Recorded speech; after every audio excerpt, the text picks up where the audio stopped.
Take the turn for home.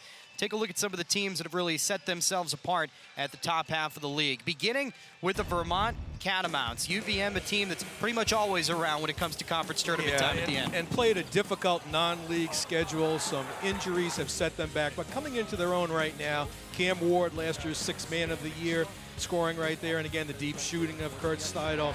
So they were a little slow early, but they're coming together nicely late in this game. And Ernie Duncan, big key as he gets that steal. There's so much expected from him this season. And then there's the UNH Wildcats, currently third in the league. They really took a big step forward last year, continuing it this year. And they did because of that guy right there scoring, Tanner Leisner. After last year's breakthrough season, it seems like they've settled in to the top half of the league. You see Jalen Smith right there, and Jacoby Armstrong now coming off the bench with that putback, and a little luck along the way as Daniel Dion makes that deep jumper to win a ball game. Really no surprise when it comes to the top teams in the league. The defending champions 3 times over, the Great Danes of Albany in second place. Yeah, and always hanging around the top of the conference because of this senior leadership right there with Evan Singletary, who just scored. And this is a very interesting player, number 3, Joe Cremo, legitimate candidate for Rookie of the Year. And don't ever bet against anybody that's got number 1, 2 in the lineup. Peter Hooley back for his senior year. And nobody's done better their first run through the league than Stony Brook. 8-0 for a veteran-laden Seawolves team. Yeah, a model of consistency, Chris, taking the best shot from everybody in the league.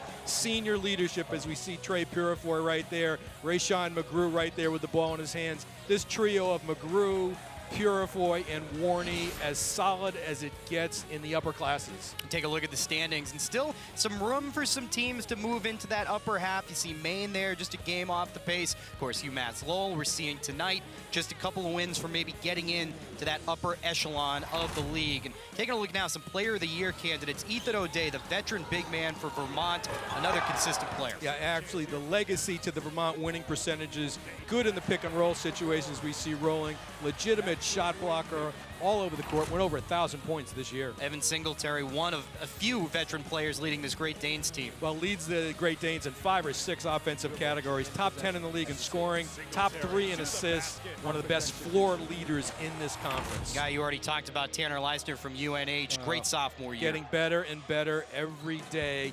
Excellent in the low post this year, terrific footwork right there. One of the best skilled big men in the America East Conference. And a lot of people talk about next year being UNH's year. I'm not so sure about that with a guy like that in the middle. The future could be right now. Speaking of guys in the middle, this guy needs very little introduction. The 2-time defending Player of the Year, Jameel Warney. How much time do we have to talk about the statistical accomplishments? He is going to go down as one of the more historic players to compete in this conference on a double-double string right now that may never be matched. Ferocious inside at the rim.